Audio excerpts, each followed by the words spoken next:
अस्सलाम वालेकुम, मैं हूँ बुशरा और आप देख रहे हैं विश्वास कोचिंग। तो हम लोग आ गए हैं 12.5 एक्सरसाइज पर।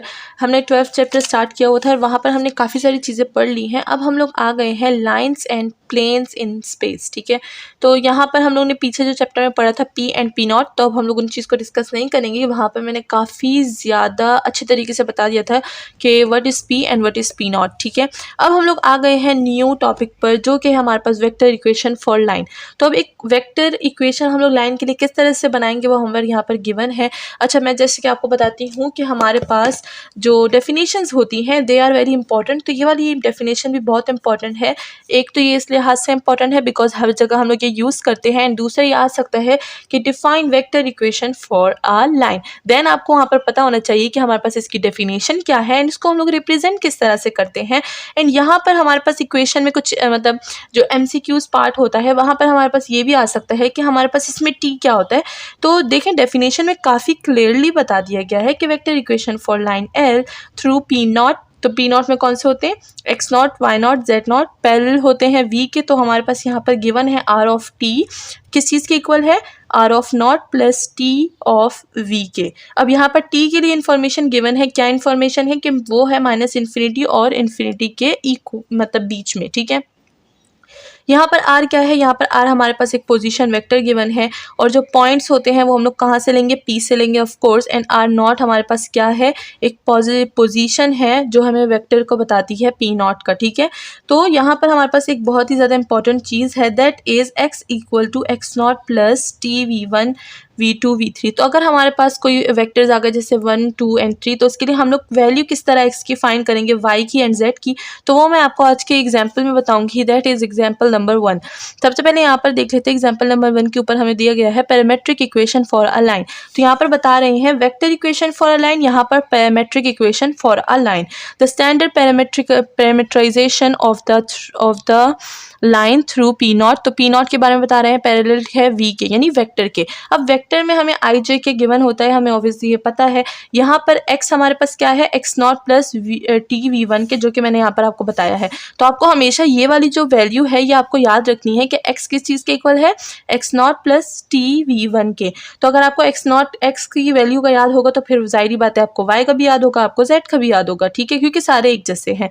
लेकिन अब यहाँ पर थोड़ा सा ट्रिकी इस पे आ जाता है कि हम लोग अपना जो एक्स है वो किस तरह से फाइंड करेंगे अपने लाइन से और अपने जो पैरेलल वेक्टर है उससे। तो चलिए वो एग्जांपल नंबर 1 में देखते हैं, parametrization a line through a point parallel to a vector. तो यहाँ पर हमें क्या दिया है? पैरामेट्रिक इक्वेशन दी है लाइन की, जो कि हमारे पास है जो कि हमारे पास है -2 0 4। और फिर हमारे पास पैरेलल टू वेक्टर जो वेक्टर गिवन है वो है 2i + 4j - 2k। तो हम लोग देखते हैं कि इससे हम लोग किस तरह से अपना x y और z निकालते हैं। चलिए चलते हैं बोर्ड की तरफ। तो अगर आपने अभी तक मेरे चैनल को सब्सक्राइब नहीं किया तो what are you waiting for? जल्दी से मेरे चैनल को सब्सक्राइब कर दें, क्योंकि यहाँ पर हम लोग बहुत अच्छा और बहुत ही ज़्यादा यूनिक टॉपिक्स पढ़ते हैं। तो चलिए स्टार्ट करते हैं आज की एग्जाम्पल। तो यहाँ पर हम लोग आ गए हैं फर्स्ट एग्जाम्पल की तरफ, एग्जाम्पल 1। ठीक है, तो फर्स्ट एग्जाम्पल की तरफ आ गए हैं। हमें यहाँ पर जो लाइन है वो 0 0 -2 और 4 गिवन है। तो आप इसको ऑर्डर से लिखिएगा। ठीक है, ऑर्डर अगर इसमें मिसप्लेस हो गया then your value will be wrong. ठीक है, क्योंकि यहाँ पर सब कुछ है वो ऑर्डर पे आएगा। अब यहाँ पर देख लीजिए, जैसे मैंने आपको बताया कि हम लोग एक्स को हम लोग किस चीज़ में ढूंढते हैं? एक्स की वैल्यू कैसी होती है? X naught plus t of V1। ठीक है, तो वाई क्या होगा? वाई होगा why not plus T V2। ठीक है, एंड फिर z क्या होगा? z होगा z not plus t of V3। ठीक है, अब हम लोग यहाँ पर देख लेते हैं, यहाँ पर ये जो चीज़ है और ये जो वेक्टर की चीज़ है इसको हम लोग किस तरह से नाम दे देंगे? इन सैम्बोलिक नाम दे देंगे। मतलब ये सैम्बल्स है ना, सैम्बल्स यूज है तो हम लोग इसको सैम्बल नाम दे देंगे, ताकि आपको पता चले कि जब सैम्बल्स को हम लोग इसमें पुट करेंगे तो हमारी वैल्यूज़ कैसे निकलेंगी। तो जैसे कि पॉइंट होता है तो पॉइंट को हम लोग क्या बोल देते हैं? पॉइंट यानी पी नॉट से उठाया गया है। तो ये हमारे पास पी नॉट है। ठीक है, क्योंकि लाइन है ना, तो पी नॉट है, तो ये हमारे पास क्या हो जाएगा? एक्स नॉट, फिर ये हो जाएगा वाई नॉट और ये हो जाएगा जेड नॉट। एंड ये वेक्टर है तो हम लोग इसको V1 बोल देंगे, इसको V2 बोल देंगे।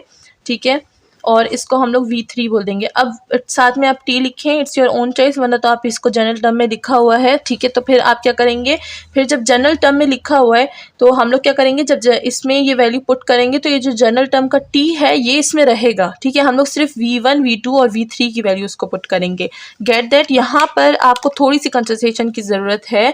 अगर मैं आपको बोल दूँ कि ये हमारे पास जनरल टर्म है, ठीक है ना, ये तो जनरल टर्म है, ऑब्वियसली हमें बुक में गिवन है।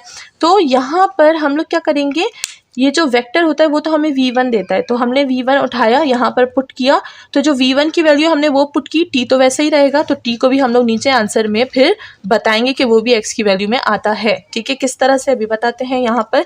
चलिए चलते हैं, सबसे पहले हम लोग वैल्यू फाइंड करते हैं x की, ठीक है, x की वैल्यू फाइंड करते हैं।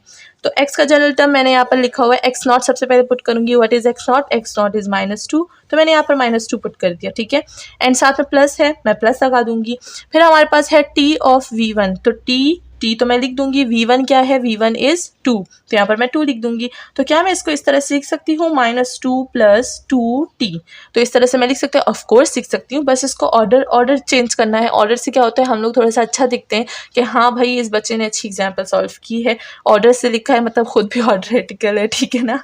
तो ये हो गया हमारे पास x की वैल्यू, मतलब x नॉट, ये तो गलती से हो गया, तो ये हो गई हमारे पास x की वैल्यू, ठीक है। इसी तरह हम लोग ने y और z की वैल्यू निकालनी है, तो चलिए y की वैल्यू निकालते हैं। y हमारे पास किस चीज़ की इक्वल है, y not + t of v2। अब यहाँ पर हम लोग के पास y नॉट क्या है, y नॉट इज 0, मैं यहाँ पर 0 लिख दूंगी, प्लस v2 क्या है, v2 इज 4j, तो मैं यहाँ पर लिख दूंगी 4, अच्छा j नहीं लिखेंगे, j तो हमें वेक्टर का बताता है, ठीक है। यहाँ पर हमें t ऑफ गिवन है, तो 4 ऑफ t, तो हमारे पास y की वैल्यू क्या आ जाएगी, 4t, ठीक है। अब ज़रूरी नहीं कि आपके पास क्या हो, आपके पास दोनों वैल्यूज़ आती हो, पॉइंट की भी आती हो, यहाँ पर वेक्टर की भी आती हो, इट्स नॉट इम्पॉर्टेंट, 0 भी आ सकता है, ठीक है। और दोनों में भी 0 आ सकते हैं, तो वो दोनों जो थर्ड वैल्यू होगी वो 0 हो जाएगी, यानी z की, बट फिलहाल 0 नहीं है, तो फिलहाल हम लोग फाइंड करेंगे, ठीक है। तो यहाँ पर हो गया है, होप कि आपको क्लियर हो गया होगा कि हम लोग किस तरह से x y की वैल्यू निकालते हैं, ठीक है। तो ये हो गया हमारा। अब हम लोग z फाइंड करेंगे, तो z भी काफ़ी ईजी है। z का जनरल टर्म क्या है, z नॉट + v ऑफ 3 और t, या फिर आप इस जनरल टर्म को t भी बाद में लिख सकते हैं, ठीक है, आपकी अपनी मर्जी है।